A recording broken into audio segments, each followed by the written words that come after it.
Shopify's point-of-sale system helps you sell at every stage of your business. Need a fast and secure way to take payments in person? We've got you covered. How about card readers you can rely on anywhere you sell? Thanks. Have a good one. Yep, that too. Want one place to manage all your online and in-person sales? That's kind of our thing. Wherever you sell, businesses that grow with Shopify. Sign up for your $1 a month trial at shopify.com/Spotify. Shopify.com/Spotify.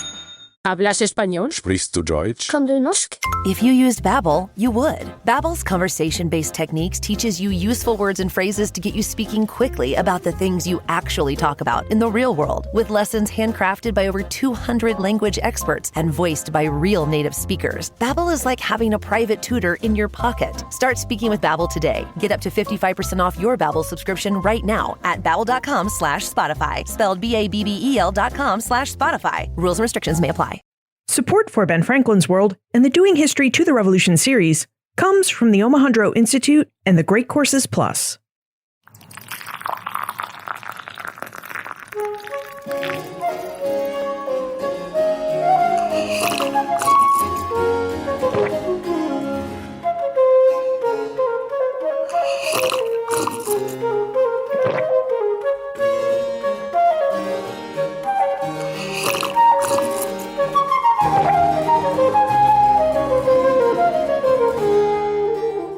Throughout the 18th century, tea played a central role in the economic, cultural, and political lives of early Americans.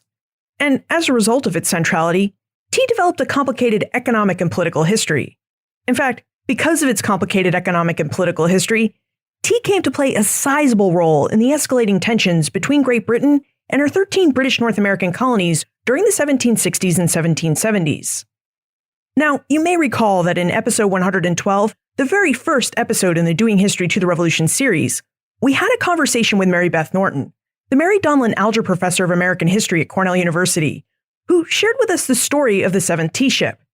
And during our conversation, Mary Beth shared with us the important role that tea played in colonial British American culture.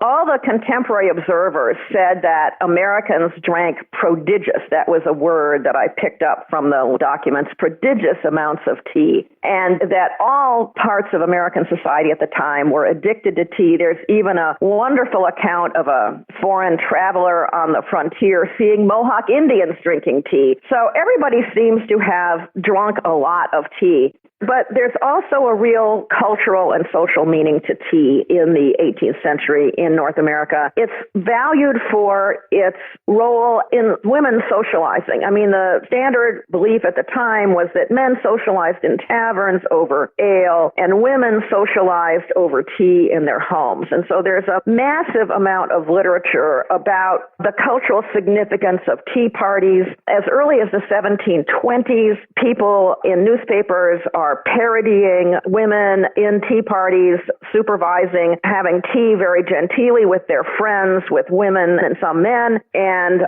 socializing and gossiping. There's a whole parody of women gossipers, and there's a lot of complaints about women gossiping over tea and wasting time over tea and so forth. So we know that it's very important. There's a big cultural value placed on tea. We know from people who studied consumer culture in the 18th century that the first consumer good that a family that gets a little money buy is a teapot, because it means you have some little claim to gentility. And then after you buy the teapot, then you start to buy proper teacups, and you'd buy the accoutrement of the teapot. You'd buy a sugar bowl and a cream pitcher and things like that. And you'd buy a tea table or a tea tray on which you would display all this china when your friends came to visit, and then pull it out and use. So it was actually of tremendous cultural importance. This socializing over tea was very important. Now, in addition to discussing the central place tea had in many early Americans' lives, Mary Beth also took us through why the tea that arrived in Boston Harbor in late 1773 became a prime target for the Sons of Liberty and their famous Tea Party. Which begs the question, how did early Americans go from tea parties to the Boston Tea Party?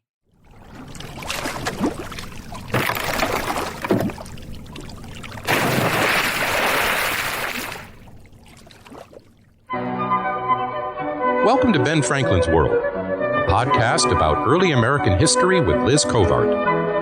The study of history is key to understanding who we are and how we can affect a better future. Ben Franklin's World will introduce you to historical people and events that have impacted and shaped our present-day world. And now, here's your host, Liz Kovart. In order for us to understand the important role that tea played in the history of the American Revolution, we really need to take a closer look at the way tea developed as a global commodity, as a luxury good, and how it served as a centerpiece of some elite women's political expressions. And that's what we're going to do in this episode. We're going to make a close exploration of tea, so that we can see how the American Revolution gained expression through British Americans' embrace and rejection of this important luxury good, which happened to fuel a social ritual as important to early Americans as the coffee shop is for us. Our investigation of tea should begin with how tea became a thing or a popular good in British North America, because understanding how British Americans became acquainted with and traded for tea will help us better understand not only early American tea culture, but why tea came to play such a big role in the American Revolution. Jane Merritt is a professor of history at Old Dominion University, and her recent book is aptly titled The Trouble with Tea: The Politics of Consumption in the 18th Century Global Economy. In her book, Jane explores the global reach of tea and the ways that as a global commodity, it became so important to British North America.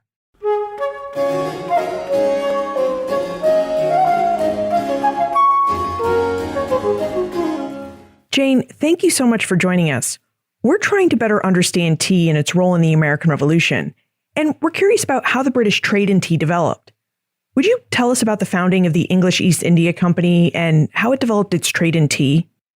Think about the East India Company as kind of starting out as a loose confederation of merchants who were given sanction, right, by Elizabeth I in 1600 to go to what was broadly called the East Indies, Indonesia, China, Japan, and to trade goods there. Granted, a kind of monopoly, but even within that group of traders, there was a lot of disagreement. And over the 17th century, they split into factions. And it wasn't really until the 18th century, in 1709, when the company that we know of as the East India Company united and was granted a charter and monopoly powers over trade in the East Indies. So it really comes about over the course of the 17th century, but emerges as this corporation or company in 1709.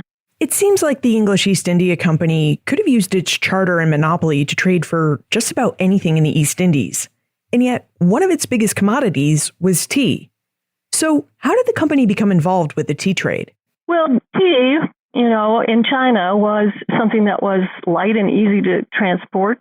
It was something that seemed exotic to Europeans. And I think initially it was one of the few things that they could trade European manufacturers for. Silk was certainly another item. Gold and silver were also key commodities. But tea really emerges initially as an item of trade. The Chinese really restricted access by Europeans to Canton, near where Hong Kong is today.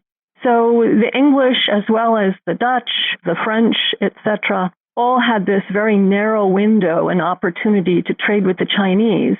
And tea becomes this commodity, not just something that they could purchase and sell to Europeans, but it becomes a kind of piece that the European powers competed over, right? Global trade at that point, by the 17th and 18th century, was as much about political competition between nations as it was about bringing consumer items back to England. Great Britain, France, Spain, the Netherlands, all the European powers traded in the East Indies. Was it the imperial competition you mentioned between these empires also what caused the English East India Company to extend its trade in East Indies goods to North America? Yeah, kind of in a roundabout way.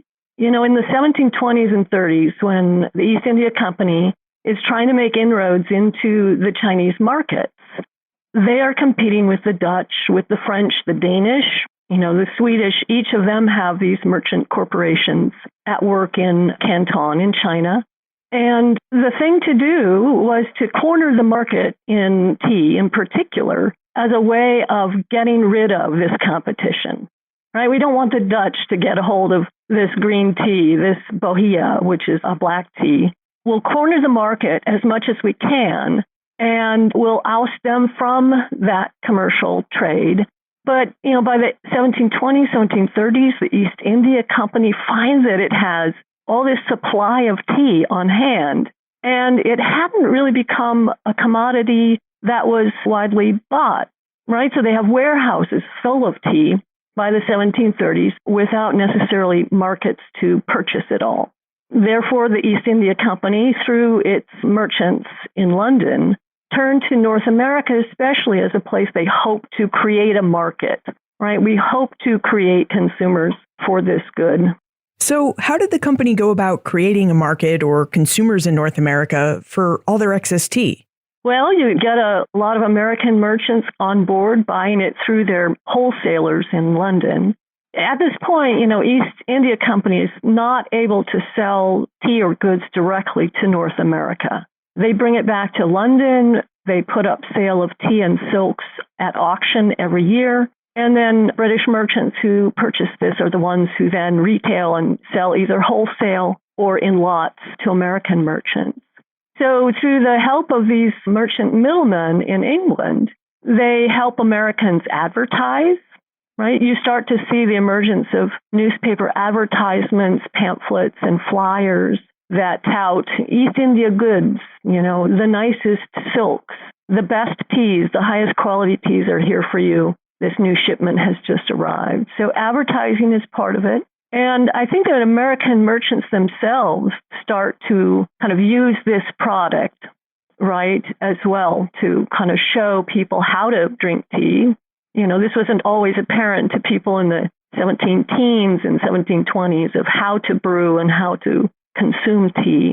So through kind of imitation as well as advertising, by the 1740s, really, you see the sale of tea kind of taking off in North America. When the English East India Company helped to create this taste for tea in British North America, did they have a specific target demographic or customer base that they wanted to sell to? Or did they really hope that the market for tea would be all British North Americans? I think that many people saw it as an elite kind of beverage initially. And certainly anyone who could afford to buy tea in the 17-teens and 1720s, when it was sometimes as much as a sterling pound per pound, it was fairly expensive. It was seen as the kind of elite tea, but, as tea became more readily available, the supply becomes more and it becomes cheaper, as it did by the middle of the 18th century. It became accessible to a wide variety of people. I mean, by mid-century, you could purchase a pound of tea for about 7 to 10 shillings. Now, mind you, a laborer's wages at this time are only about 2 shillings a day. So if a male laborer can earn 2 shillings a day, and let's say 10 shillings a week, I mean, that's as much as a pound of tea would retail for. So there's a real conundrum, because I noticed, at least in my research, that these laborers, guys who worked on ships, sailors, as well as artisans, I ran into wig makers and sawyers, people who sawed wood and sold that, dressmakers, hat makers, tailors, etc. I mean, all levels of society seemed to purchase tea, at least through these merchant ledgers that I looked at. It was a little bit misleading, though, because my initial reaction was, well, wow. I mean, tea by the 1740s became so popular that, even sailors are wanting to purchase at least small amounts, a quarter of a pound or a half a pound. But the longer I looked at it, I realized you're looking at an economy that is really what is often called a book economy. Everything you purchased, every way that you were paid for your services or goods was often done on credit through these ledger accounts or book credit. And so I kind of stepped back and I thought, well, maybe it's not the demand of this sailor for tea that's driving these, what are often called the lower sorts, to purchase tea. In fact, here are merchants that in the 1730s and even into the 1740s have been urged to purchase this tea through their London contacts. And that, in fact, to pay for services like wig making or tailors or dressmakers, that they are paying these people in tea because they have it on hand and it's a ready, available commodity. So it's kind of a chicken and egg question.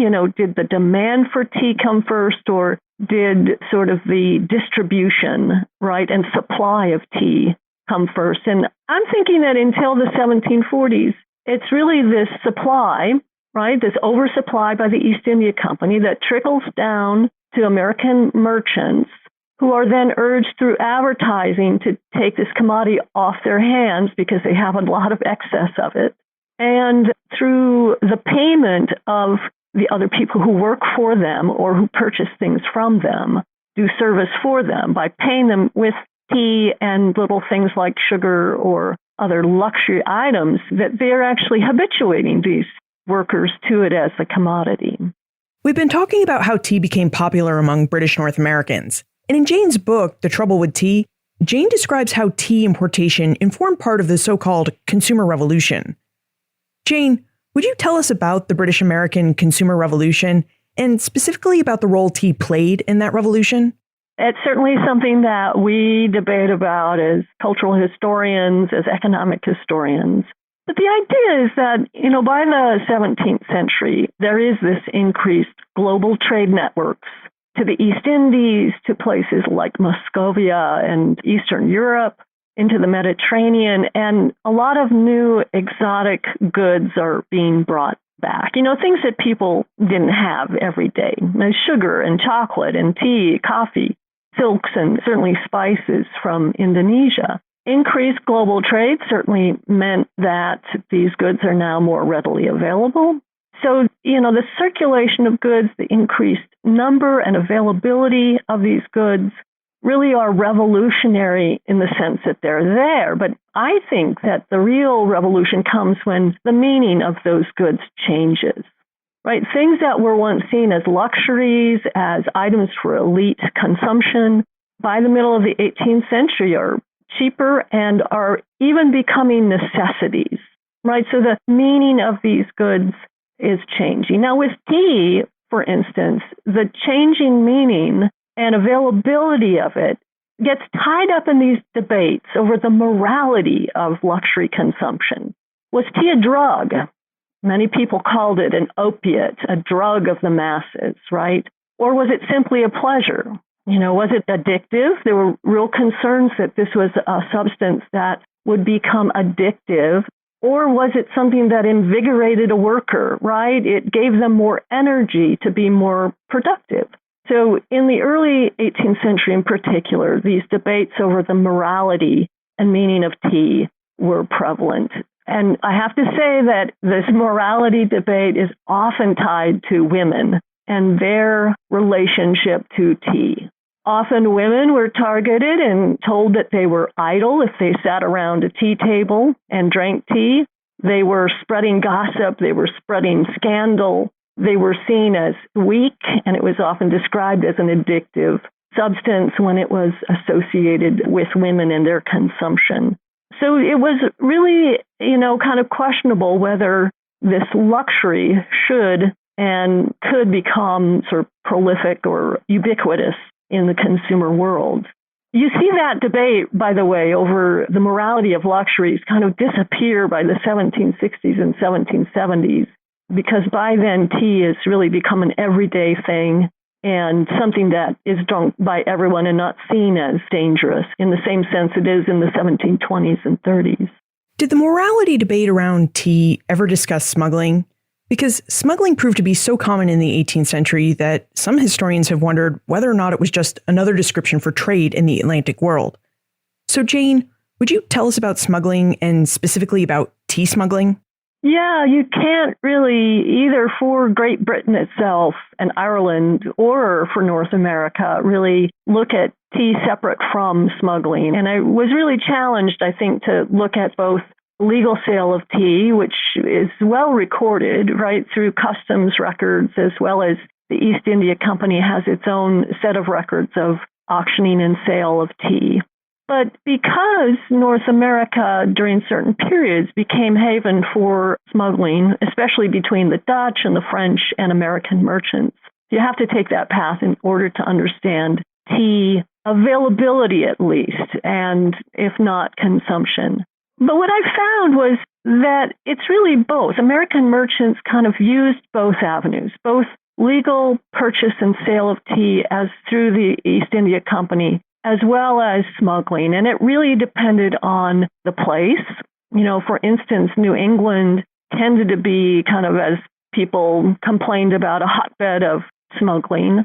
The time, during wartime, for instance, when cash was scarce and when commodities and trade routes were often blocked, by war, then Americans often turned to illegal trade in order to supply their consumers with goods that they still demanded. Again, the problems with figuring out the size of that smuggling trade is very difficult. People can guesstimate. Certainly someone like Thomas Hutchinson complained to Great Britain, at least, that 5 out of every 6 pounds of tea that they drink has been smuggled in. So trying to find a balance of what that smuggling tells us and what it means was really difficult. Would you tell us more about your comparison of legally imported and sold tea versus smuggled and illegally sold tea? How did people smuggle tea into British North America? And what was the difference in sales price between legally imported and smuggled tea? Think about this as the incentive. Okay, if you think about the tax structure that is put on legally imported tea, and all this tea, by the way, through Great Britain is East India Company tea because they have a monopoly on purchasing and selling from China. And none of this tea is grown in India yet. That comes in the 19th century. But it is sold through London, through the East India Company that has a monopoly. But here's the kind of layers, right, of taxes that are put on this tea. I mean, first of all, the East India Company has to pay an import duty when it comes to auction. And that's just about 12% of the value, right, of each of these lots that they put on auction. But then on top of that, there are excise duties paid by the merchants and retailers who purchase this tea. And this might include a 1 to 4 shilling per pound inland duty tax. It's kind of a distribution tax in some ways. And then what's often called ad valorem, or a value-added tax of 25% on the value, not the weight of the tea. So you're paying a tax on both the weight of the tea as well as the value of that tea. And by the time it gets to retail, you, the consumer, are probably paying at least half of that retail cost is taxes, and half perhaps might be what it was initially sold at auction. So by mid-18th century, just your basic black tea was sold at auction, that is by the East India Company, for about 3 shillings a pound. That's before all these other excise taxes are added to it. Dutch tea at that time could be purchased for just under 2 shillings a pound. And then you didn't have to worry about, adding the taxes to the cost for Americans. So you're an American merchant, right? And you can go down to St. Eustatius, which is a Dutch West Indies colony, and you can purchase a barrel of 300 pounds of tea at 1 shilling 11 pence versus the lot of tea that you purchase through merchant middleman in London, which, after the tax is added might be 6 or 7 shillings a pound. And, you do the math. Its cost effectiveness, I think, for Americans is clear. The British are constantly, throughout the 1740s especially, and 50s, 60s, trying to create tax reform. They, in fact, want to lower the price of tea, not just for consumers, but to keep the East India Company happy. So, initial reforms in the 1740s kind of say, okay, we'll give you rebates or drawbacks for those excise taxes, that inland duty tax. If you re-export this tea to North America, we won't make you pay that, but we'll reduce the tax to, 1 or 4 shillings a pound. Even those don't cut into, the growing amount of smuggling that is going on in North America. Now, to smuggle is dangerous, right? Because there are restrictions. And by the 1760s, especially after the 7 Years' War, there's a growing presence, right, of the British Navy and customs officials and people who can look at your ship manifesto and certificate right, and say, well, you do or do not have the right to ship this tea you seem to have on board. So it is dangerous, and you end up with a growing number of smuggling routes kind of in the coves along the coast between major cities, between New York and Philadelphia. There were several places on Long Island or along what's today the Connecticut coast that were perfect places to land. You also have, not surprisingly, Americans who worked in the customs office who found that they could make a little extra money by taking a bribe here and there and allowing some of this illegal trade to come through. So the British are hard-pressed both to find that balance of tax reform to lower the price, but they're also trying to enforce, their navigation acts and the revenue stream, these tax duties that need to be paid, and they're kind of at a loss. Yeah, the British tax reform measures. We should take a look at how these worked. Jane, would you tell us about one of these reform measures, the Tea Act of 1773? How did this act impact the duties that the British government actually charged on legally imported tea? The tea tax was part of two things. One of it was a reform on taxes and trying to increase the sale of tea to North America. But a bigger part of it, and I think what Parliament was really focusing on, was to help the East India Company remain afloat. Right? By the 1760s, they had in fact become a company too big to fail. I use that term because it's kind of easy to imagine what that means today, right? Too big to fail in that the East India Company was inextricably interdependent with Great Britain and its government. They had taken out a lot of loans from the Bank of England, which was essentially the financial arm of the British government. They had this agreement with the British government that they would kick back 400,000 sterling pounds per year to help both fund this loan, but also give ready cash to operations for Great Britain. As they ensconced themselves in India, in Bengal, for instance, they are also kind of the governing face, the imperial face of Great Britain there. By the 1760s, they had really spent a lot of money raising an army, conquering the province, really, of Bengal, becomes a province of the East India Company. And they're on the verge of bankruptcy because of the cost of this dominance in India. So Britain in 1773 wants to somehow make sure that they maintain their financial stability. They pass a series of acts that give relief to them. They make a loan of £1.4 million in exchange for oversight by the government. They send a governor to Bengal. Warren Hastings gets sent for diplomatic functions and governing both the actions of the company as well as the trading and commercial aspects of India. But the Tea Act then is also trying to find a way to get more money into the coffers, not just of England, but of East India Company. They cut out the middlemen, and the Tea Act allows the East India Company the right to sell directly to American merchants rather than through this wholesale auctioning that they had been doing in England. They withdrew or rebated, often called a drawback, of all those tax duties on the tea for re-exportation to North America. They didn't have to pay the 25% value-added tax. They didn't have to pay this inland duty tax.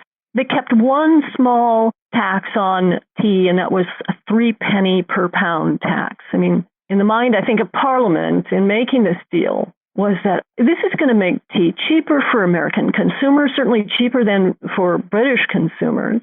This is going to give Americans direct access to tea, and not just old green tea and Bohea, black tea, but we're going to provide these new varieties. So they are going to really purchase more tea because they're going to see the kind of varieties that they have not seen in North America. I always say to my students at this point, why the Boston Tea Party? If tea was going to be cheaper, why the reaction against the sale of tea, this extension of tea?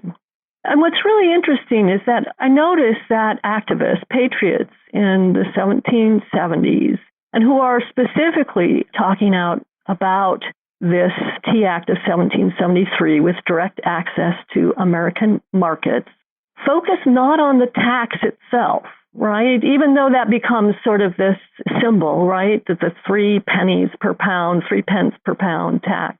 They often focused more on the East India Company and its role as a monopoly in their American markets. You have guys, for instance, like John Dickinson writing these pamphlets saying, it's not the tax. It's about the East India Company monopoly. Their conduct in Asia has been horrific. They have abused local peoples there. They really recognize that this expansion of monopoly in a global economy had impact and effects even in local and American markets. Their fear was that that monopoly would, in fact, come to America and that it was a slippery slope, right? Here they have monopoly on selling tea to us. Soon the East India Company will set up warehouses and they will have sole right to sell us every good that comes from the world, right? We will have no control over our own markets. Given all the historical sources that you've looked at, and given the significance of smuggling in British North America, do you think the British government's change in the tax rate on tea with the Tea Act of 1773 was a logical response to its need to raise more revenue from the colonies? Yeah, at least in their mind it was. Again, it was sort of this balancing act that they'd been trying to combat smuggling. They had been trying to maintain the revenue stream that tax on tea brought. They were trying not to alienate British merchants. They're trying to entice new consumers. And so in their minds, to lower the tax on tea, make it more directly available, was the logical step, right? If we can compete with Dutch tea, if we can compete with the prices that American merchants found in the French West Indies, we can bring them back as consumers. The hope to compete there, I think what they were not ready for was just the symbolism that tea had kind of taken on, right? During the boycotts and the non-importation protests of the 1760s, tea really kind of emerged, even before 1773, but it emerged as this symbol of British imperialism and oppression. And it was really hard to kind of unlink those ideas. In your book, The Trouble with Tea, you discuss the challenges that merchants, small traders, and ordinary men and women faced when trying to buy and sell tea. And I wonder if you would tell us about some of those challenges during the years before the Revolution, during the Revolution, and even after the Revolution. I mean, how did people's access to tea change over the course of the 18th century? I talk about early in the 18th century, the 1730s and 40s, as a period of time when the demand for tea isn't really great, but that slowly, again, through this supply of tea, through advertising, and certainly through kind of the labor and payment of individuals with tea, habituates Americans to drinking it. And then, by the 1740s and 50s, this becomes not just a luxury, but many people see it as a kind of daily necessity, something that's a pleasure.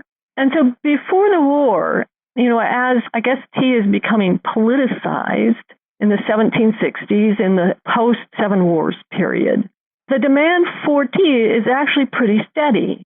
Boycotts were used after the Stamp Act was passed in 1765. Boycotts of British goods was certainly used after 1767 when the Townshend Acts were passed. And tea was one of these specific commodities labeled as an enumerated or taxed good. But I found that often it didn't really stymie the ability or the demand for it. If someone didn't want to buy legal, tea, they would find a way to purchase smuggled tea, right? But it really isn't until after 1774, right? The Boston Tea Party, the destruction of tea, and then the punishment of Boston through the coercive acts changes, I think, the political debate over tea, but only for a couple of years, I have to say. The Continental Congress is convened by the end of 1774, and this is before the Revolution, right, and the fighting really begins. But the Continental Congress wants to make British trade, and they name tea in particular as an item that we need to banish, that we need to cut off trade with Great Britain through this continental-wide boycott in order to make a point about parliamentary attempts to raise revenue. And so you do see a couple of years, 74, 75, 76 in particular, tea has been politicized. And by the way, even smuggled tea has a bad reputation during this period, certainly associated with British policy and that East India Company monopoly. And once the fighting begins, 75, 76, just the logistics of getting tea, of course, is stymied. Still, what I find interesting is during the war itself, by 1776, 77, there is this underlying consumer demand for tea. And indeed, when soldiers and officers in the Continental Army are confiscating goods on their list of provisions that they really want from individual storekeepers that they're going into debate over provisions with, is tea, right? And we also see consumers starting to demand accountability of merchants during wartime, because what happens during wartime, of course, is merchants will be careful about keeping back goods that they feel they can get a little more money for if they hoard it or kind of hold it. And women begin to protest and complain directly to Congress or to their state provincial councils about the availability of food, but in particular, for some reason, tea becomes this commodity that women consumers in particular are demanding access to. They accuse merchants of hoarding tea and charging too much for it. And indeed, food riots throughout the North, in New York and Massachusetts, we see by the late 1770s, target this accessibility question, right? Merchants are trying to make money off of our scarcity. They should provide tea at a fair price. We see women, in fact, breaking into some shops and confiscating these hoarded goods for themselves and bringing them up for sale at a fair price. It's really intriguing the ways that tea is kind of politicized in a different way during the American Revolution as something that is now a necessity, part of life, and is being kept out of our hands by these greedy merchants. You also asked about after the war, and I was also struck with how quickly demand and accessibility of tea kind of comes back in the aftermath of the war. Part of this is state governments. States saw the demand for a commodity like tea, and they embraced tea as a stream of revenue for themselves. And this is prior to the Constitution. And so each state is trying to create its own budget and figure out, well, where can we kind of plug into commerce, right, to either tax imports or excise taxes on goods. And tea, again, was specifically named as a commodity that we could tax as a component of our state tax and to raise revenue with it. Even the Congress, right, under the federal Constitution, when it meets, decides some of its first policies are about commerce, commercial policies about import taxes, excise taxes, and they name almost at the top of the list commodities like tea, central to new American-based trade with Asia. And indeed, they need to be taxed, but at a reasonable cost, and in order to kind of encourage American trade versus foreign merchant trade. So there's protectionist taxes put in place as well to encourage trade with Asia, and tea being central to that.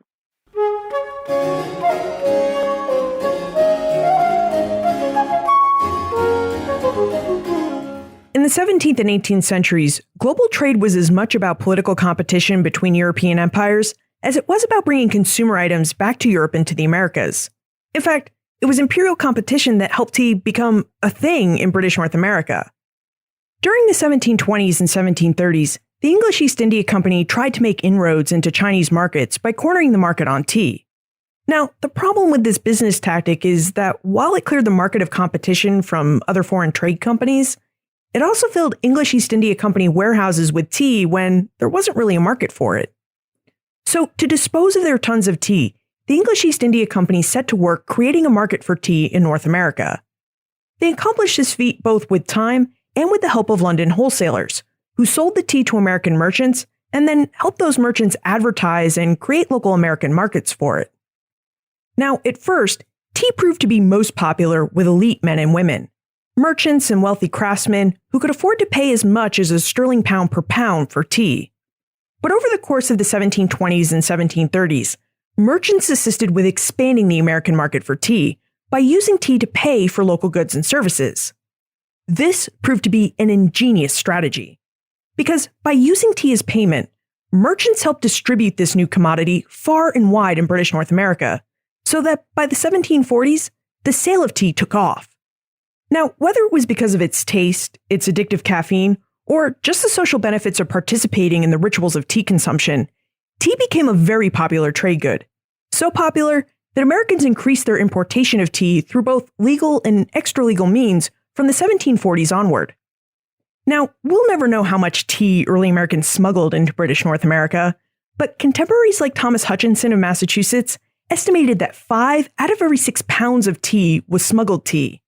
And although smuggling was dangerous, we know that British Americans risked the consequences of being caught in order to keep tea in stock and to reduce its cost.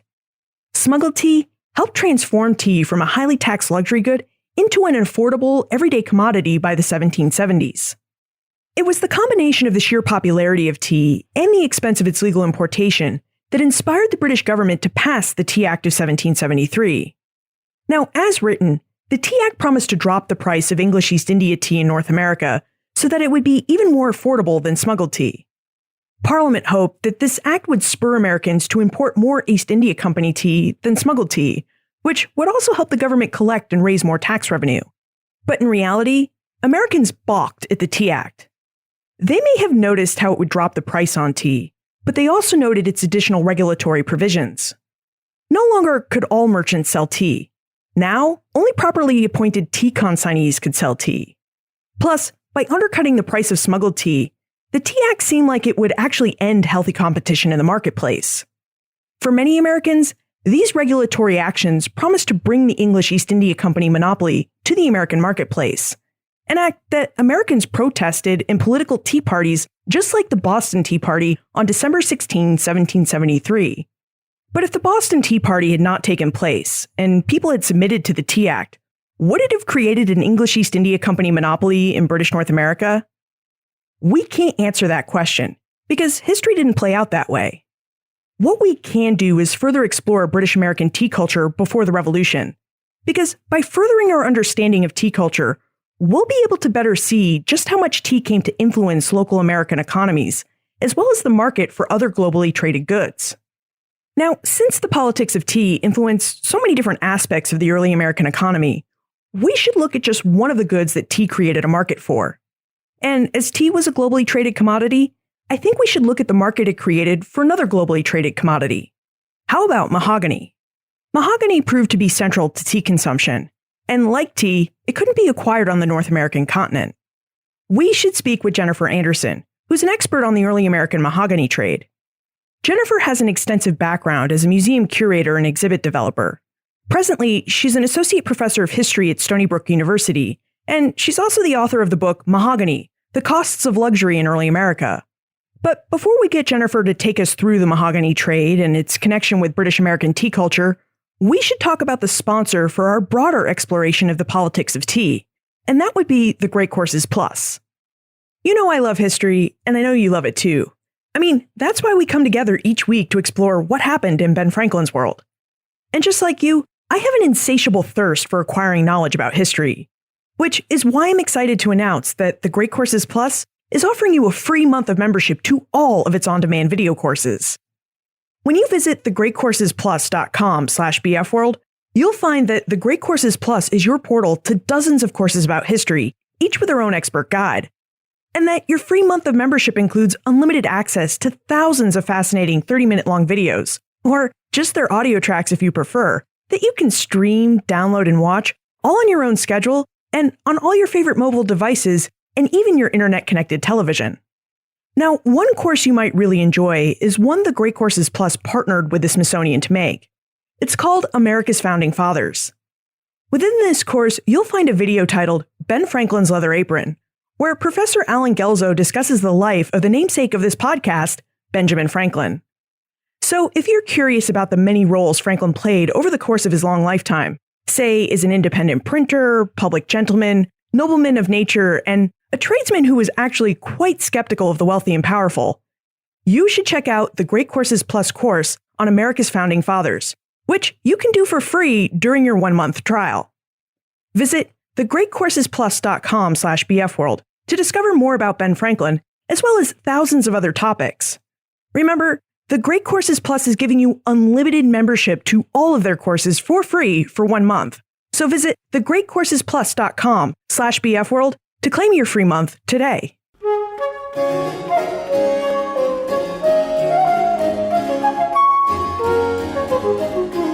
As it turns out, if we really want to understand the politics of tea, we need to also understand how tea influenced the American market for other globally traded commodities, like mahogany.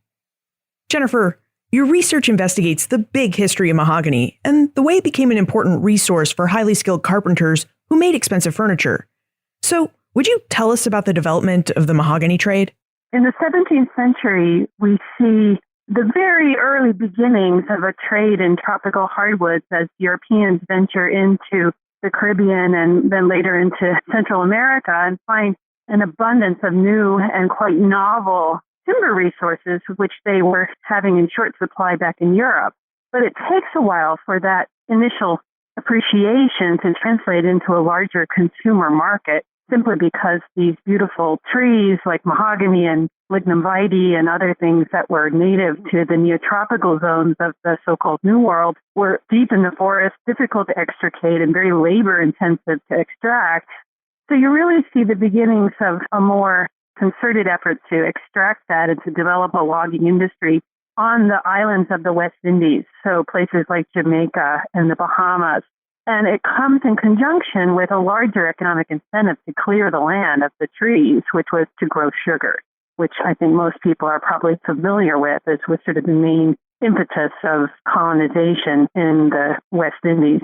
And it was really a byproduct of that endeavor that suddenly they begin to realize that if they're cutting down all these trees, that they might have economic value as a source of cabinet-making wood and for other kinds of utilitarian purposes such as shipbuilding. And what's the connection between mahogany and tea? How did the mahogany trade become associated with American tea consumption?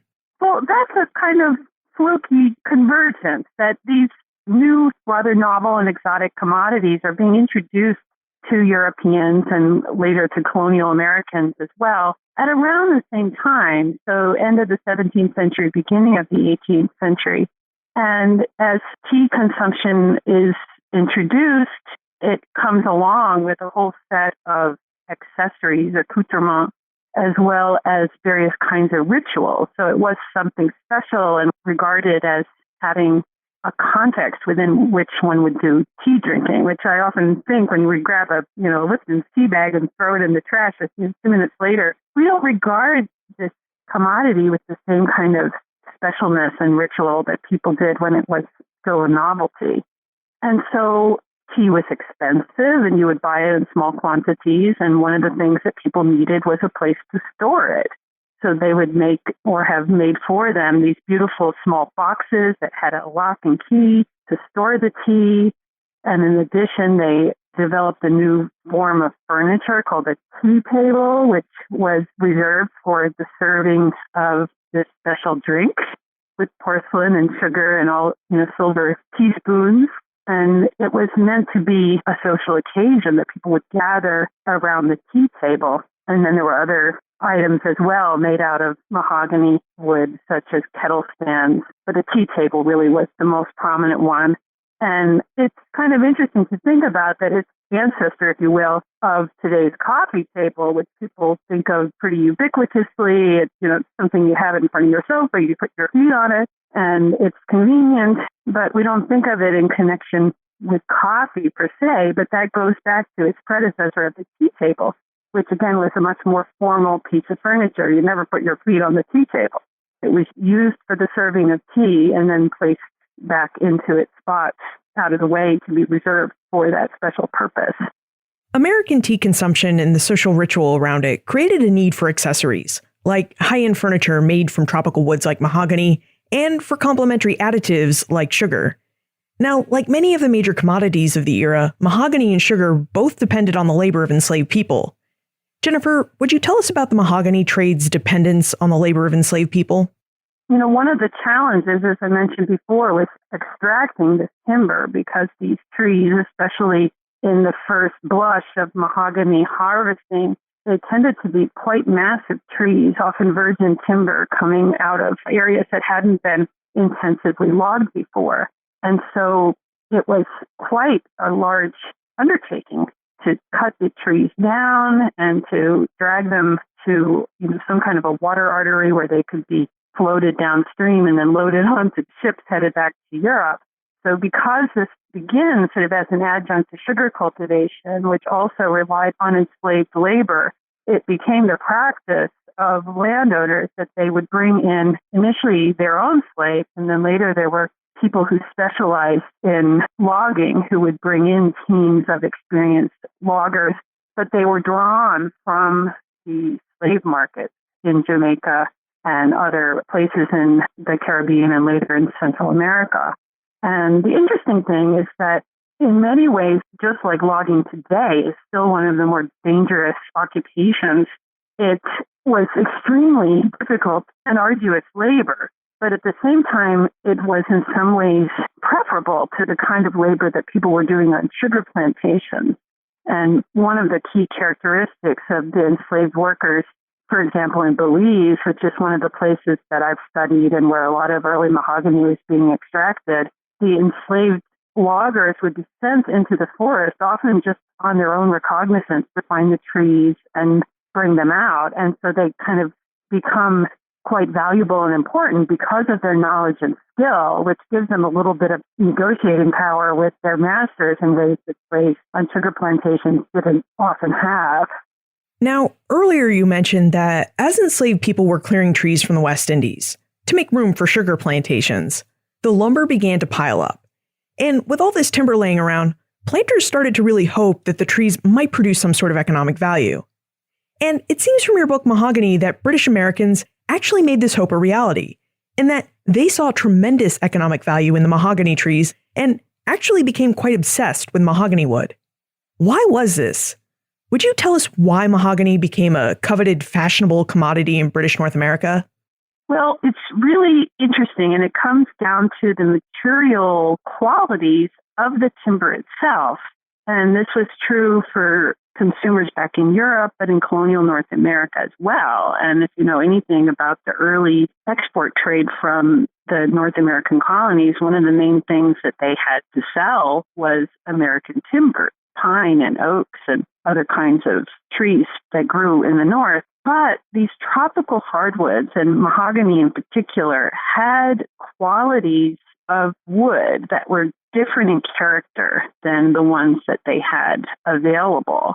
And it meant that mahogany, which is typically a very dense, hard, and the fibers of the wood are very tightly composed so that the wood, when you cut it and when you carve it, it yields these very smooth and silky surfaces where you can't really even see the grain once the wood has been prepared and transformed into an object like a tea table or other things like chairs and dining tables and case pieces that people had in their homes. And one of the qualities of that very dense hard wood was that it could take a polish that made it almost like a mirror-like surface. And so aesthetically, these objects were very beautiful in their finish, and the wood tended to have deep, rich colors and sort of a glossy shine to it that people became very enamored with. And it kind of went along with the larger aesthetic of the 18th century that put a lot of value on being able to conceal the raw materials from which things were made. And you see the same phenomenon in the kinds of clothing people were wearing with silks and silver buttons, and the way other kinds of metal objects, like silver in particular, again, where the workmanship kind of disappears and a great value is placed on things that you look at them and you couldn't quite figure out how they were made. And it's similar with these mahogany objects, is that they just become polished and refined to the degree that you can't really see the raw material unless you kind of take a peek at the back of the furniture or underneath a drawer, which might be left unfinished. So that all kind of played into a larger aesthetic that historian Richard Bushman has talked about this as the refinement of America as part of this idea of kind of polishing one's surroundings as well as your personal behavior. Was it this idea of refinement, that you were supposed to refine your surroundings and behavior, why a lot of paintings and portraits from early America feature mahogany pieces in them? I mean, why did artists like John Singleton Copley include mahogany furniture and objects in the portraits and paintings they created? Well, I would argue that it's a twofold thing. One, it gives the artist a chance to show off his skill in recreating in paint the quality of these materials. And so some of these Copley paintings, for example, have these colonial figures depicted in beautiful silks and their jewelry and every little detail and their skin tone. And also oftentimes there'll be objects surrounding them that similarly are showing off the artist's skill to be able to translate into paint the beauty of these artifacts. But it also, I think, connects with the way that the people in the portraits wanted themselves to be depicted. And of course, we can't tell from looking at a painting whether the objects or the clothing were real or if the artist's conceit. And, someone going and asking to have their portrait painted could ask the artist to, please put me in with a beautiful mahogany table. So these were status symbols.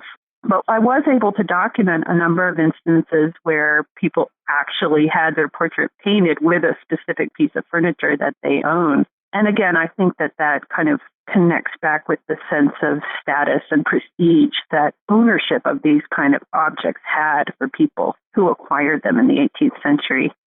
People who had the wherewithal to have their portraits painted and to own really fine mahogany objects tended to be among the upper crust of society, so among the elite of colonial America. But even average people could own mahogany objects as well. And one of the things that really surprised me in my research was to find how pervasive ownership of this exotic material becomes in the 18th century. So even quite average folk, middling folk, as they might say in the period, could own a mahogany table or a chairs, that sort of thing. But oftentimes it would be with less carving and less finish, simpler models. Just today, like you might buy an expensive Lexus or you might buy a less expensive car that would have fewer bells and whistles. That's a really interesting point. Was furniture the most common object made from mahogany, or were there other types of mahogany objects that people wished to own? Well, by the mid-18th century, as mahogany really kind of enters the pantheon of materials available to American cabinet makers, it still is reserved for high-end objects, larger objects, as opposed to the most utilitarian things, where initially mahogany was being used for things like shipbuilding, as I mentioned, but increasingly it's being reserved for fine furniture making. And these were objects that people would have made, and they weren't things that they would, get a new model every couple of years. They were meant to be investments. And the key objects that people would typically acquire would be foremost the dining table and chairs. And then after that, other kinds of sort of supporting objects like tea tables, side tables, and in more affluent houses, you would also see chase pieces like dressing tables, or some people may have heard the term a highboy or a large case piece, basically was like an armoire. And then other more rarefied things might include things like bed frames or things like that most people would, have their mahogany in the more public rooms. But for wealthier households, you begin to see mahogany in every room, even bedrooms that were private spaces, bed frames and armchairs and that sort of thing. Jennifer, why do you think mahogany was uniquely suited to 18th century American tastes, specifically to the tastes of elite Americans? Do you think it was because it was an exotic slave labor produced commodity? Or was it really because of the beauty of its glossy finished wood? Or perhaps it was popular for some other reason? It's hard to say. It's a little bit of a chicken and an egg question, but I think that on the whole, the reason that mahogany was so popular was because of the material qualities of the wood that people appreciated, that it retained value over time. And, these objects, if they were well made at the outset, would be strong and enduring and things that people would actually pass on to their descendants. So not disposable, but investments. And that all came down to the quality of the wood that people, took care of these objects. The fact that they were made with slave labor, in a world in which slavery was very much part of the overall economic system, but often at a remove for people in Europe, and to some degree also for people in colonial New England, for example. There were slaves, but fewer slaves than in the West Indies. But I think that the fact that slave labor went into producing them was something that people didn't think about self-consciously until really as we get into the beginnings of the abolitionist movement. And then one of the ways that people tried to challenge the system of slavery and the normalization of that kind of exploited labor was by trying to shake up consumers and make them aware that, the sugar and the furniture that they took so for granted were the products of this kind of exploitation. And so, for example, there were efforts to promote boycotts of any slave-produced materials, including sugar and eventually mahogany. But I think it's sort of the thing that you want to keep in mind in the time period, how people were thinking about, the larger economy that they lived in. I mean, to put it in contemporary terms, we know that there's still, for example, child labor and other kinds of exploited labor that goes into many of the products that we use and take for granted. And it's only periodically that we stop and become aware and think about the implications of, what the true costs of our consumer lifestyle is. And that includes the labor that goes into supporting that lifestyle. So I think similarly in the 18th century that people, they valued the material more for its intrinsic properties, and the context from which it came, I think, was kind of secondary. Thinking now about the intrinsic value of goods in tea, do you think tea consumption would have been as popular as it was in 18th century British North America if the ritual of tea hadn't also included the use of luxury accessories like mahogany tea tables, tea boxes, and kettle stands? That's a good question. I think that it probably would have been, and it's just interesting that, over time also, I think you see tea become, in the term one historian used, it becomes downwardly mobile, that it becomes sort of more and more pedestrian and part of the everyday life. And yet, some of those remnants of specialness still surround it. But would people have continued to consume tea even without that context and that sense of ritual around it? I think it probably would have, largely because the caffeine in tea has that slightly addictive property, similar to sugar and other commodities that were, being popularized around the same time, like coffee, like chocolate. People consume those daily. And I think there you want to think as much about the physiological aspects of these commodities as much as their social context.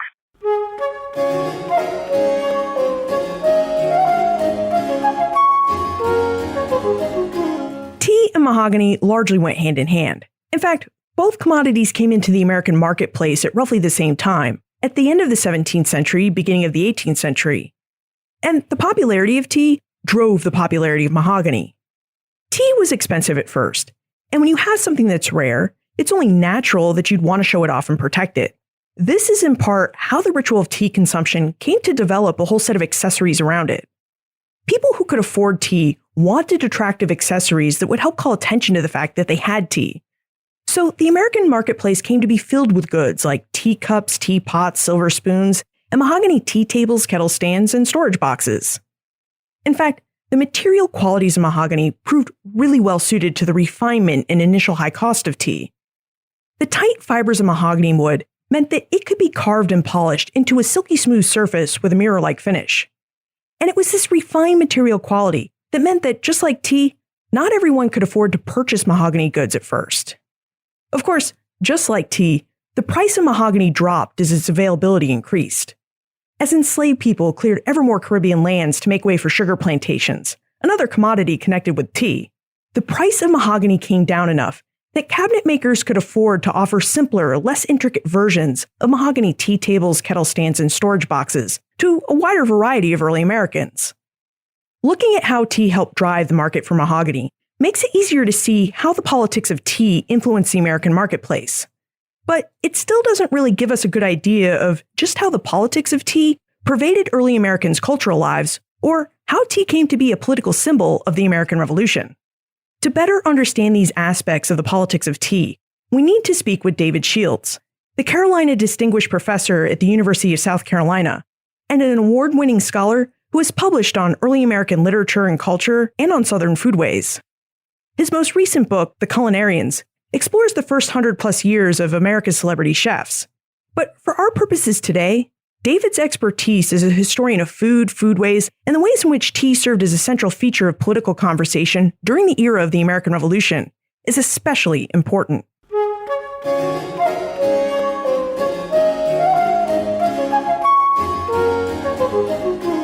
David, we've been exploring the economy of tea. We spoke with Jane Merritt specifically about the tea trade, and we discussed the mahogany trade with Jennifer Anderson. Together, both scholars helped us see how the global trade of the 18th century made tea an affordable luxury. So now that our tea table is prepared, if you will, I wonder if you, as a food scholar and tea aficionado, would help us better understand why tea was so appealing to colonial British Americans. Would you tell us about the taste of 18th century tea and how colonists prepared and drank it? Certainly.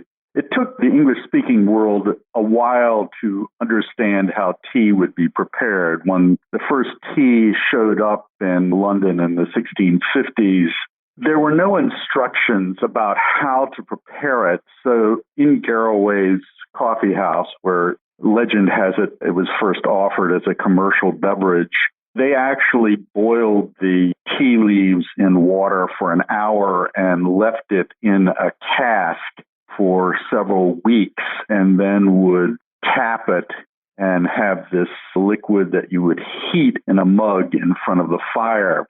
That brew must have been so tannic, it probably made your teeth feel like they had hair on them.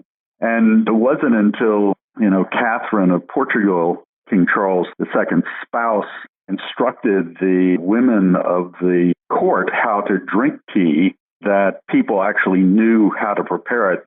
They're very funny stories, like the widow of the Duke of Monmouth sending a package of tea to her Scottish relatives, and they boiled the leaves and then threw the water away and ate the leaves like spinach. Finally, at the end of the 17th century, there was a good sense of how to brew tea, and there had been a growing preference for the black fermented oxidized tea known as bohé coming out of China rather than the green tea, which was in China, the far more preferred tea. One of the things that happens, because there is no instruction about it, is that it's often treated as a kind of medicinal decoction. And anytime you have a bitter decoction, there was a general procedure how to make it palatable to English or American palates, and that was to dulcify them by adding milk and sugar to them. So that's the reason why tea, by the end of the 17th century, tended to have milk and sugar added to them, just like coffee had milk and sugar added to it, and chocolate had milk and sugar added to it, while in the countries of origin, they were consumed in an entirely different way. So the English treated all of these things as though they were medicinal entities at first and requiring smoothing out and sweetening, and they've never surrendered that penchant for sweetening and creaming their tea. Now, who in British North America consumed tea? Was it readily available to ordinary men and women or to enslaved people? Or was it just a luxury good consumed by elites? Yes. One of the things that we have to, be aware of is that by the 18th century, the price of tea was actually coming down. It was coming down because such vast quantities of it were being imported, and actually so much so that a terrible trade imbalance emerges over the course of the century. but everyone wants to have it. It's an addictive substance, that caffeine and the elation that it provides is something that people look forward to in the course of the day. And it's, I guess a popular drug. Now, there are levels of society that don't consume, the good qualities of tea. And you have to realize that, several grades of quality are available in the Western world. And there are many stories, for instance, of servants in households taking the used tea leaves, drying them out, and reusing them. There's a kind of resale market for used tea in the cities. And since there's a kind of gendering of beverages with the male coffee house and the female tea table creating sort of gendered spheres of consumption, if you wish to be a fashionable townswoman and entertain, your fellows around your tea table, you had to have good quality tea. And you made sure that the local grocery had it in quantity. And it was one of these items that appeared in groceries. That's where you, in a city, or even in a town, want to purchase tea. You mentioned that there were different types of tea. Green tea, black tea, fermented tea. Were certain types of tea more popular with certain types of income levels or genders? Yes, and we have to think, too, that certain types of tea had different functions. For instance, green tea, while it ceased to be the most popular tea for general home consumption around the tea table over the course of the 18th century, it retained its popularity as an ingredient in alcoholic punches, for instance. And gunpowder tea, which is the green tea that's rolled up into little balls, was one of the classic ingredients of many of the 18th century punches with Jamaica rum, sugar, and spice. Indeed, you can think of a punch bowl as sort of the collection of all of the drugs of the First World Trade System, in one container.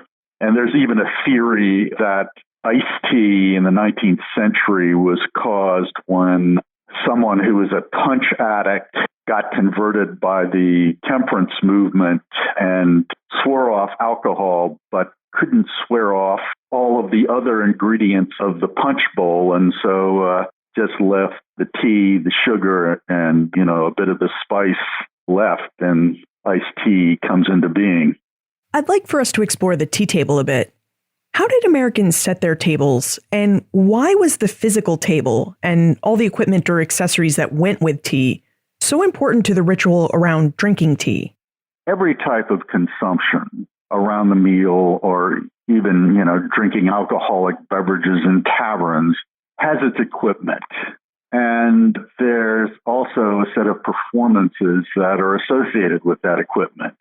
And like everything in that society, the level of quality of the equipment, the rarity, becomes a marker of one's social standing. And this is a world that is as interested in fashionability and taste as a way of discriminating oneself in the general melee of society as, your cash balance or, the size of your house or your costume.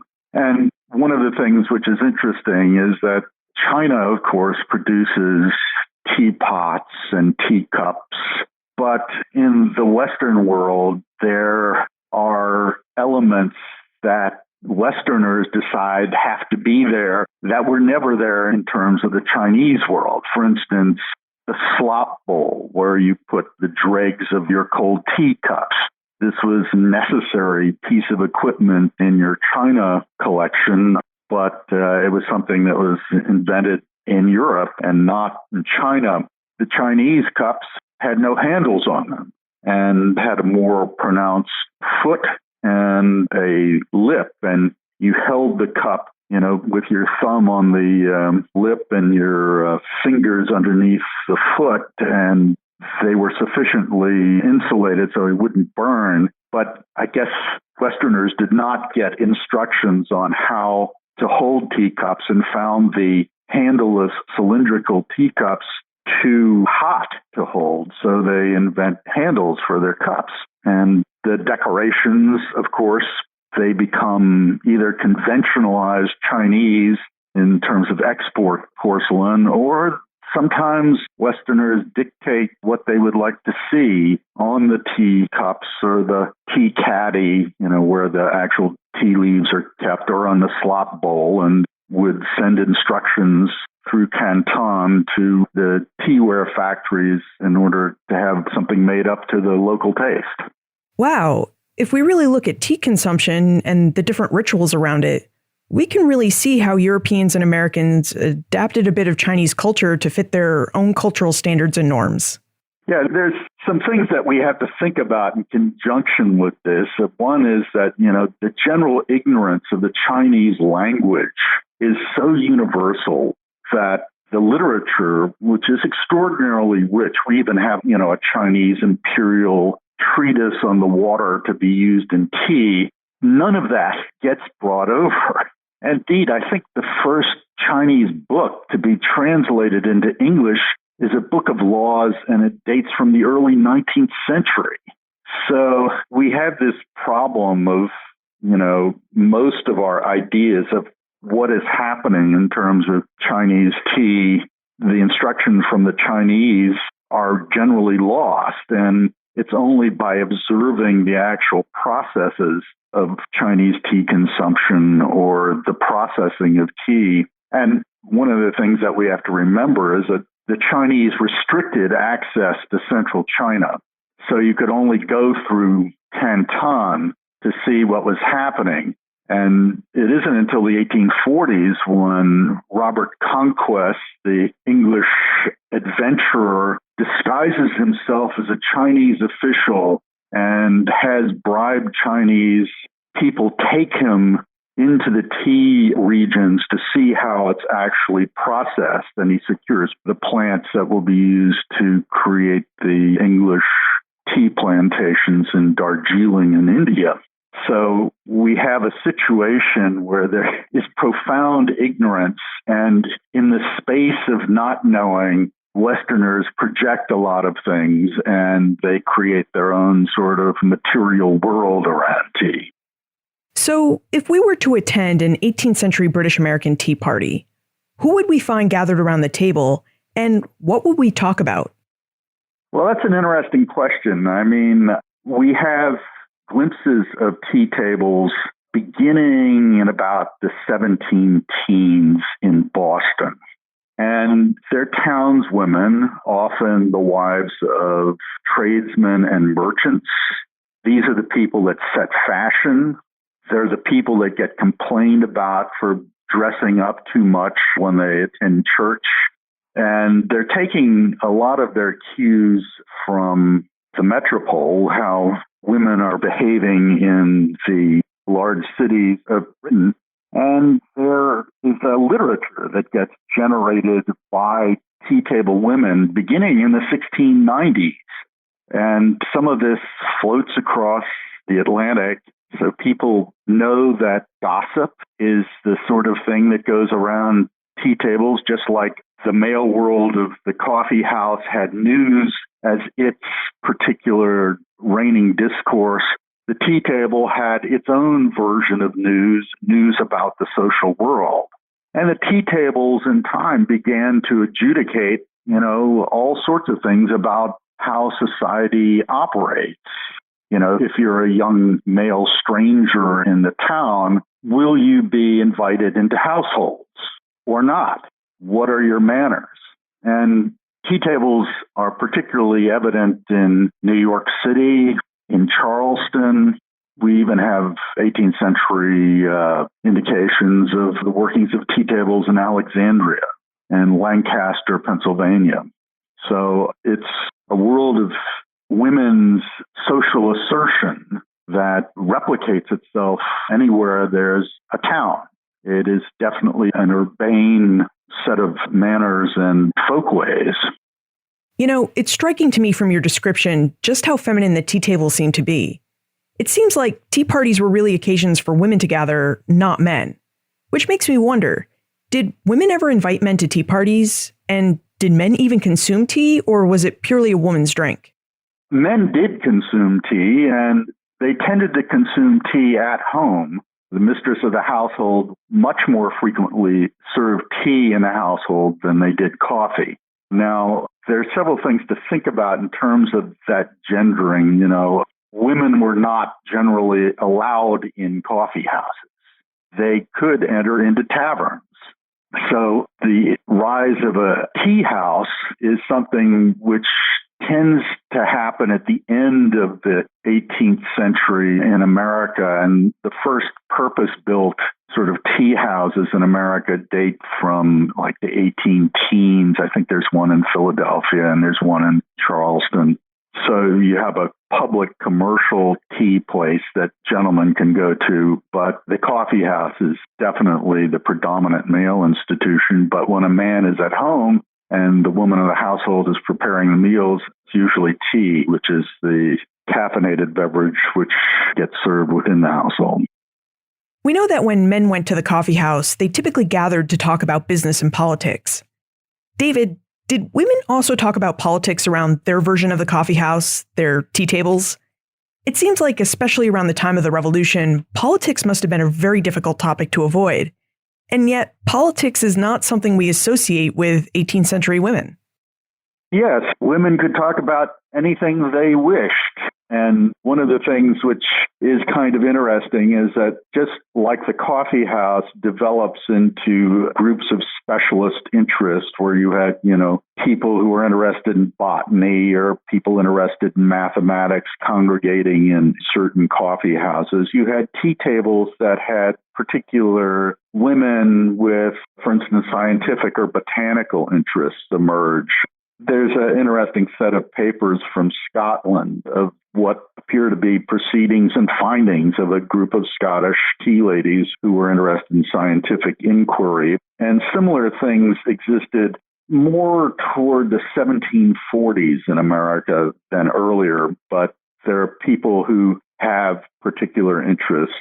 In the end of the 18th century, there's a group of people who in Virginia and also in South Carolina, a group of women who are interested in manufacturers. And they actually have members who go off into other parts of the country and draw up diagrams of various machines that they see for refrigeration and other things. Now, just as women might discuss politics around the tea table, they might also do so in poetry. In his book, Civil Tongues and Polite Letters, David discusses the importance of poetry as a way that women might express their intelligence and political ideas. David, would you walk us through a poem or two? Perhaps you could tell us more about the poems written by Fidelia, the Quaker poet Hannah Griffiths. Well, that's a very interesting group of people there. There is, I guess you would say, a women's world of literature dominated by Quakers. The Milka Martha Moore Commonplace book collects groups of poems that circulated around the Delaware River Valley, and some of them are definitely political, and they tend to be of a loyalist sort. Whether it's Mrs. Ferguson, who is in Philadelphia, or Hannah Griffiths, they have a penchant for being on the more conservative side of the political spectrum, and Tom Paine is definitely a suspect individual in their eyes. But they communicate these things in manuscript. They're sent through the mails, so you have what is in effect not a tea table, but a virtual society that sometimes meets face to face, but usually conducts its business through the postal system. And it extends far into the interior of Pennsylvania and up into Princeton, New Jersey. We've been talking about the ways that the tea table was and could be political, and that it served as a political space for women to gather. David, were there other ways that tea consumption, and tea parties became a political symbol during the American Revolution, say, especially after the Tea Act of 1773? One of the things which we have to think about is that tea suddenly has this negative dimension to it, and patriots begin attacking people who have become addicted to having tea and still try to get it after the Tea Act. So tea drinking becomes a kind of Tory thing. And there's a group of women in Mecklenburg County, North Carolina, a tea table of women who engage in a kind of, a response to that by drinking Yalpan tea, which is the type of holly that grows. And it's actually theobromine, the active ingredient in chocolate, rather than caffeine that it has. So this attempt to keep tea is a practice, but to make it a native tea rather than the foreign tea.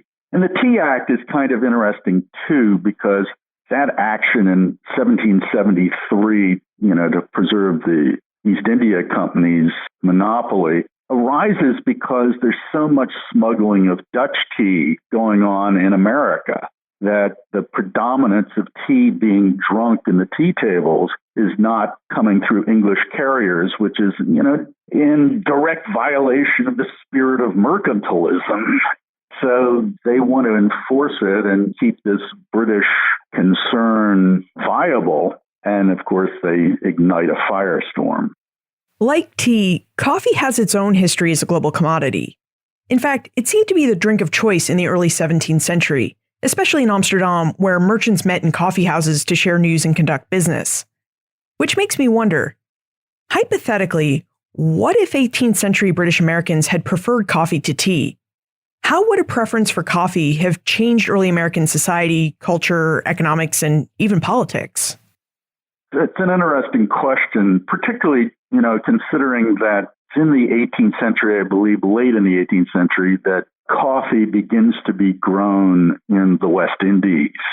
And you have sort of local access to it. The English tried to grow tea in other places. In the end of the 17th century, they actually got tea plants out of China and grew some in England. And there were attempts to grow it in various of the islands and also in the mainland of the United States. But they found that the tea that they produced tasted nothing like the tea that was being produced in the high mountain regions of Fujian province in China. So they were greatly disappointed. But coffee, when it was brought over, tasted great when grown in the West Indies or grown in South America.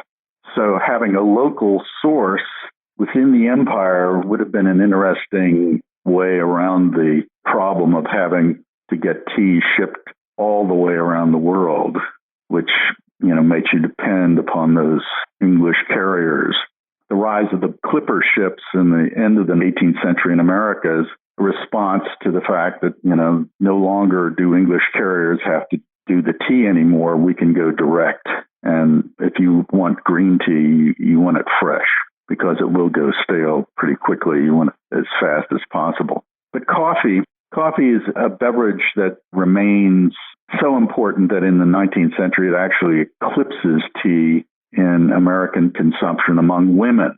And interestingly enough, it's the women's clubs that organized in that century that are the big drivers of tea consumption. And women's clubs differ from women's tea tables of the 18th century in that they usually meet in restaurants or in hotels. They go outside of domestic space.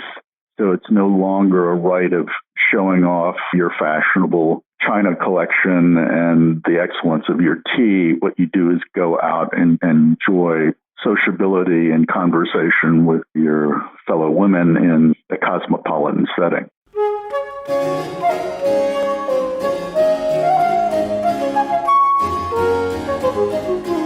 Many Westerners traded for tea, but they understood little about tea in Chinese culture. So, like many Westerners, Americans developed their own sets of rituals and consumption practices around tea. And one of those practices was the tea party. Tea tables and tea parties developed into important gathering places for early Americans, especially for early American women. Now, as David mentioned, we can trace the development of these gathering places back to the 1710s in Boston, where local townswomen, the wives of wealthy merchants and tradesmen, purchased tea, refined accessories to serve and consume their tea, and invited friends over to enjoy both tea and conversation. Around the tea table, women discussed whatever they wanted and whatever interested them. And around the time of the Revolution, their conversations often included politics. Women had political ideas about the Revolution, and also about parliamentary measures like the Tea Act of 1773. Around the tea table, women likely gathered to discuss whether the Tea Act might harm their ability to acquire tea. They may have discussed whether their husbands received or would receive an appointment as a tea consignee to legally sell tea. Or what would really happen to the availability and price of tea as the Act's provisions aim to cut competition with smuggled Dutch tea. They may have even also discussed what impact the Tea Act might have on their ability to host tea parties, a social occasion and gathering place as important to elite early American women as the coffee shop or neighborhood bar is for us today. What's clear from our exploration is that early Americans didn't just move from social tea parties to protests like the Boston Tea Party because of just the economics of tea. They moved to protests like the Boston Tea Party because Great Britain knew of and seized on the importance of tea as both an economic good and as a social good to British Americans. It then used Americans' cultural and social connections with tea to try to implement taxation and governing measures that many early Americans disagreed with. Thus, tea came to serve not just as a powerful symbol of early American culture, but also as a powerful political symbol of the American Revolution.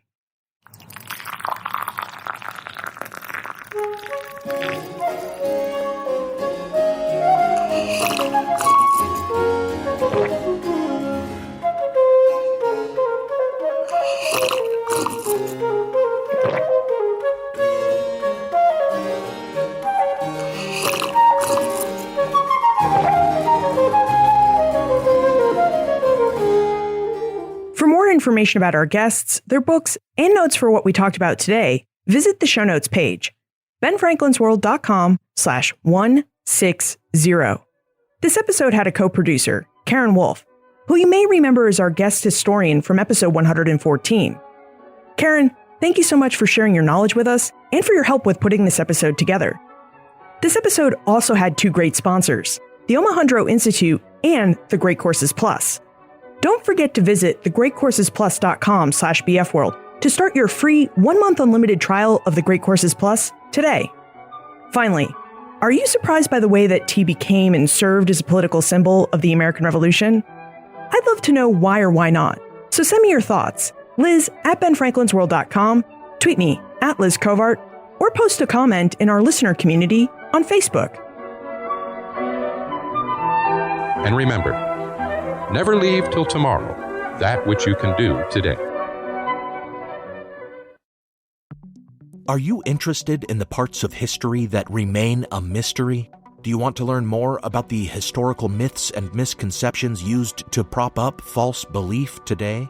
I'm Nathaniel Lloyd. In my podcast, Historical Blindness, I delve into all of these topics, sharing puzzling tales from the past and examining hoaxes, conspiracy theories, and misremembered events that provide insight into modern politics and religion.